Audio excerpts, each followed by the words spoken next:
হতে না হতে কর্তামশাইয়ের অর্ডার এলো যে লোটে মাছ করো। যেমন কথা তেমন কাজ। আমিও তাড়াতাড়ি করে সন্ধ্যাবাতি দিয়ে তুলসীতলায় ধূপকাঠি মোমবাতি দেখিয়ে রান্নাঘরে তাড়াতাড়ি করে চলে গেলাম।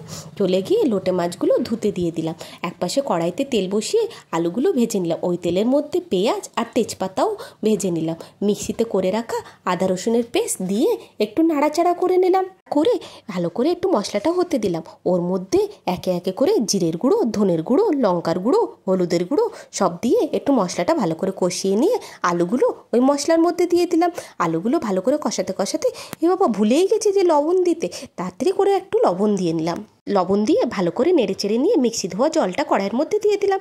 কড়াইতে দিয়ে ভালো করে একটু আলু দিয়ে আবার নেড়ে নিলাম। নাড়াচাড়া করতে করতে মশলার জলটা যেই শুকায় এলো তখন লোটে মাছগুলো দিয়ে দিলাম। লোটে মাছগুলো দিয়ে আলতু হাতে নাড়াচাড়া করতে করতে ভালো করে আস্তে আস্তে মশলাটারে কষিয়ে নিলাম। এটা কষাতে কষাতে আর এক পাশে গ্যাসে গরম জল ফুটোতে দিলাম।